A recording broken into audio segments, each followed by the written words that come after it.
Ginger Alden never asked to be remembered as Elvis Presley's fiancée. She didn't chase the spotlight. She didn't hold press conferences. She didn't rush to sell her story. In fact, after the morning of August 16, 1977, the morning she found Elvis lifeless on the floor of their Graceland bathroom, she disappeared.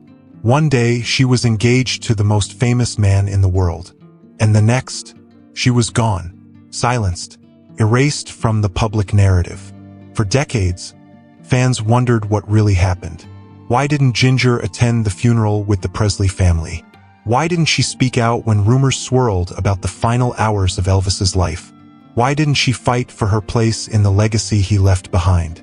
It would be over 30 years before Ginger Alden would open up about the man she loved, and the morning that changed everything. And even now, as she shares her truth, the emotional weight of that day still lingers in her voice. Because Ginger was there. She saw it all. And she kept something to herself for a very long time. Now, at 68, she's finally telling the world why she walked away. And why the silence wasn't weakness, it was survival. And what she's revealing now changes everything we thought we knew about Elvis Presley's final hours. Before she became the final woman in Elvis Presley's life, Ginger Alden was simply a 20-year-old beauty queen from Memphis, young, quiet, and, at first glance, worlds apart from the rock and roll icon who had captivated generations. She first met Elvis at Graceland in late 1976, introduced by her sister, who worked for the Presley family. Ginger had no idea the king of rock and roll would be there that night. She didn't wear makeup. She wasn't trying to impress anyone. But something about her caught Elvis's eye. What began as polite conversation turned into something much more. In the weeks that followed, Elvis invited Ginger back to Graceland again and again. Friends would later recall how quickly he became smitten. Ginger was young, elegant, and soft-spoken, a contrast to the chaos that often surrounded him. And then, just 2 months into their courtship, Elvis did something no one expected. He proposed. The engagement happened in private, inside Graceland, with only a few close insiders aware. Elvis gave Ginger a stunning 11.5-carat diamond ring, a stone so large it bordered on surreal. Ginger, overwhelmed but deeply moved, said yes. But not everyone was thrilled. Those closest to Elvis, especially members of the so-called Memphis Mafia, were reportedly blindsided. Many had expected that Elvis would return to Priscilla, or that he wasn't truly serious about marriage again. Ginger was only 20. Elvis was 41. The age gap, the whirlwind nature of their romance, and Ginger's quiet demeanor made her an easy target for gossip. And yet, Elvis seemed genuinely hopeful about the future. He told Ginger he wanted a fresh start, family, even more children. After years of turmoil, addiction struggles, and failed relationships, this was his chance to begin again. But something was off. Despite the engagement, there was no official wedding date, no big announcement. The Presley family remained silent on Ginger's role in Elvis's life. And outside of a few tabloid whispers, the public barely knew she existed.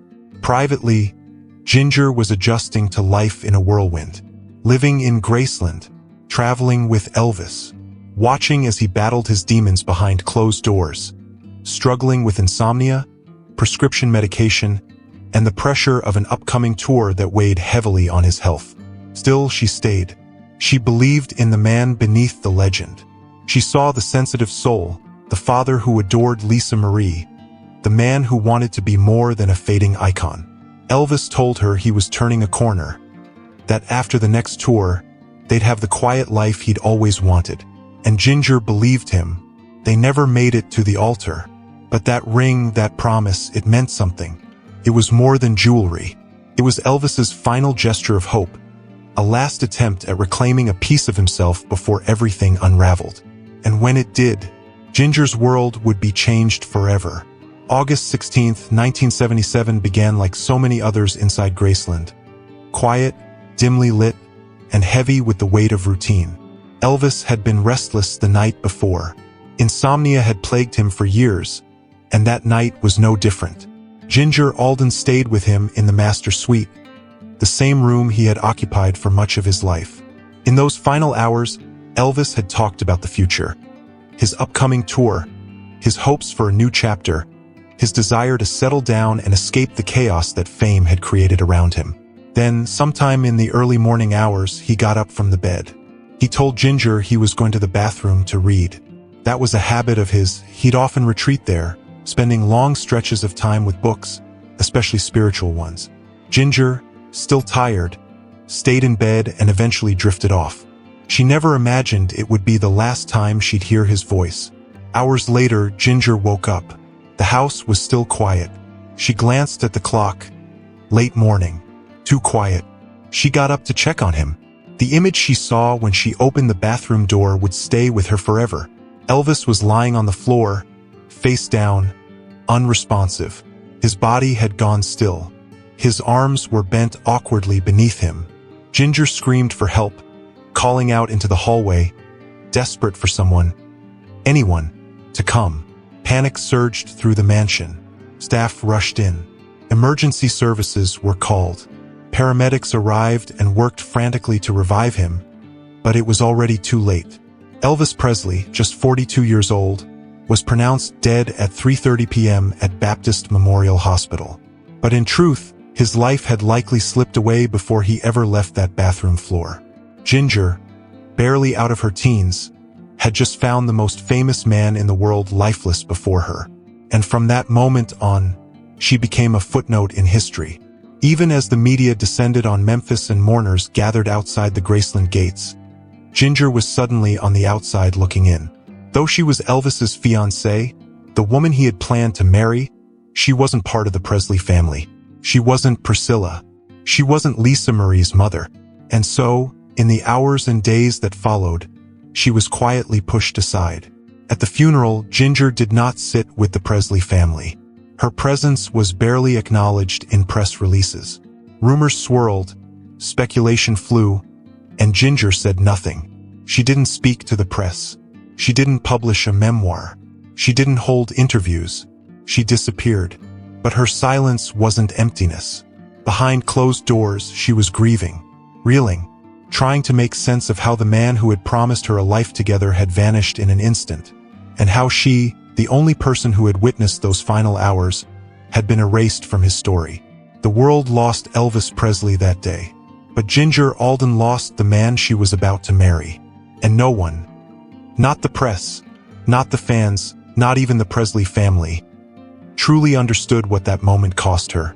Until now, in the days that followed Elvis's death, Graceland transformed into a public shrine. Thousands of fans lined the gates. Television crews circled the estate. Every corner of Elvis's life, his career, his finances, even his final hours, was picked apart. But Ginger Alden? She faded into silence. She wasn't included in the official statements. She didn't sit beside Priscilla or Vernon Presley during the funeral. In fact, she was left largely out of the public grieving process altogether. Despite being his fiancée, despite being the one who found him, Ginger was treated, by some, as if she had never belonged there in the first place. And quietly, she left.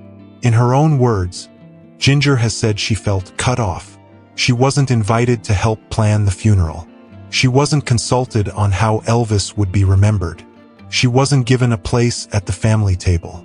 Instead, she stood on the sidelines, watching as others rewrote the ending of the story she had lived. There were whispers, too. Tabloids painted her as a gold digger. Some implied she had been chasing money, fame, even Elvis's estate. The Presley inner circle never publicly defended her. And Ginger, still in shock, never fought back. She didn't do interviews or write tell-all books. Not then. She didn't sell the engagement ring. She didn't capitalize on his name. She disappeared, not because she had something to hide, but because she had nowhere to go. The house she once shared with Elvis was no longer her home. The people she had grown close to in Memphis distanced themselves. And the man who had promised her a future was gone. So Ginger did what she thought was right. She returned to a quieter life. She eventually married and had a son. She moved on, but never really spoke of Elvis again. Not in public, not for decades. And yet, she carried him with her. For over 30 years, she remained largely silent. While books were written, while fans speculated, and while Graceland evolved into a global tourist destination, Ginger kept the ring. She kept the memories. She kept the pain. People often wondered why she never spoke out, why she didn't fight harder to stay in the spotlight, why she allowed others to erase her from the final chapter of Elvis's life. But the answer is more human than dramatic. Ginger wasn't chasing fame. She was surviving grief. She had lost not just a partner, but her identity. In the blink of an eye, she went from being the future Mrs. Presley to being an outsider. She wasn't ready to tell her story because she hadn't finished living through it. And by the time she was, decades later, the world had already written its own version of events. But the truth has a way of resurfacing. And when Ginger finally decided to speak, she didn't do it for attention. She did it because no one else could tell her story but her. For over 3 decades, Ginger Alden lived with something she never shared publicly. Not with the media, not with Elvis's fans, not even, it seems, with the Presley family. It wasn't just the trauma of finding him. It wasn't just the silence after. It was what he told her, what he promised her, just hours before everything changed. In 2014, nearly 37 years after Elvis's death, Ginger finally released her memoir, Elvis and Ginger.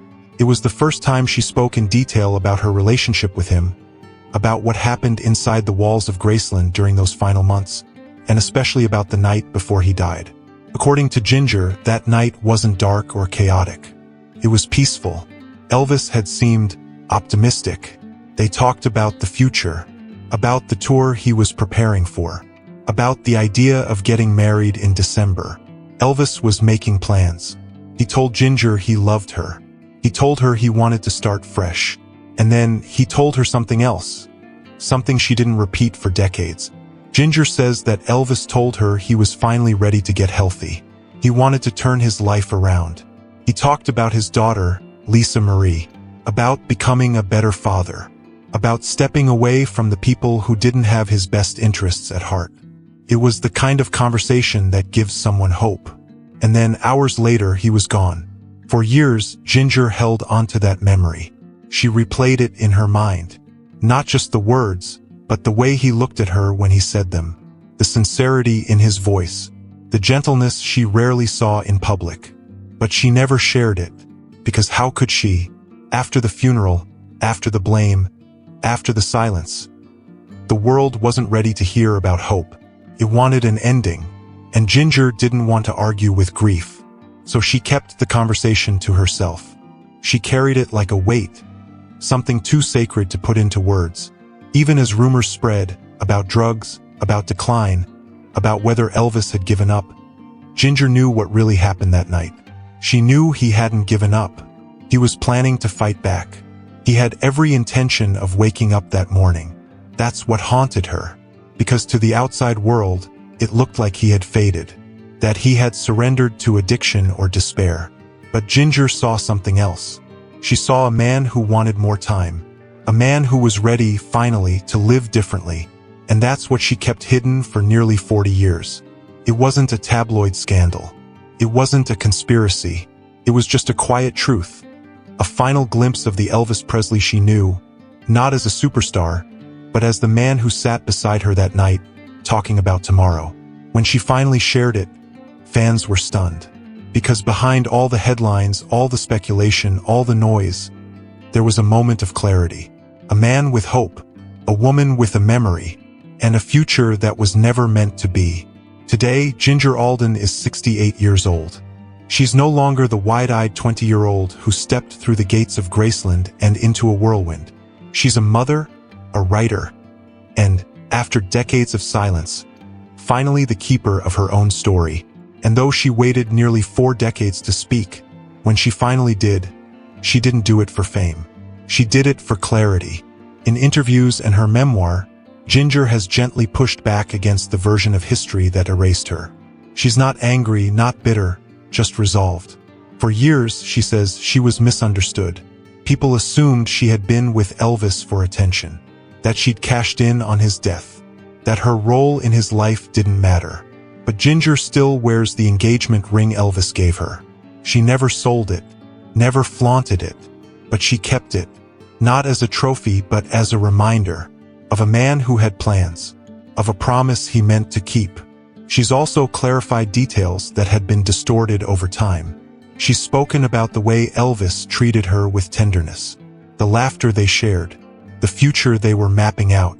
In one rare interview, she said she wanted people to know that Elvis wasn't just a legend, he was human. And in his final days, he was trying to reclaim his life. What matters most to her now isn't correcting every rumor. It's protecting the truth of what she lived. And with the passing of Lisa Marie in 2023, Ginger's voice carries new weight, because so many of the people who shaped Elvis's world, his parents, his daughter, many of his closest friends, are gone. And Ginger remains one of the last first-hand witnesses to his final chapter. That makes her story more than personal. It makes it historical, but it's also deeply emotional, because Ginger doesn't speak as someone trying to claim a place in Elvis's legacy. She speaks as someone who never stopped loving him. She remembers his quiet moments, his vulnerabilities, the dreams he had that no one else ever heard. And most of all, she remembers the man, not the icon, not the headline, but the man who wanted a life with her. And maybe that's why her words matter now more than ever, because for years the world mourned the Elvis it thought it knew. But Ginger mourned the Elvis she saw the night before, hopeful, affectionate, planning his next steps. And that grief, the private, aching grief of what could have been, is something only she can truly explain. She's not asking for sympathy. She doesn't want a monument.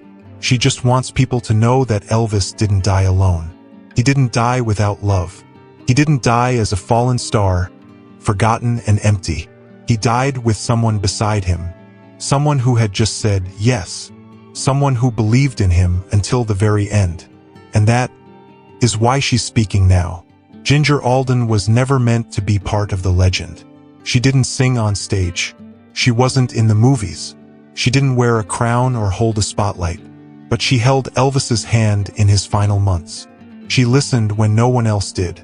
She stood beside him, not as a fan, not as a manager, not as a memory from the past, but as the woman he chose to build a future with. And when that future vanished in a single morning, she vanished too. Not because she was weak, not because she was ashamed, but because sometimes grief demands silence. Sometimes the deepest truths take time to be spoken. For decades, the world turned the page.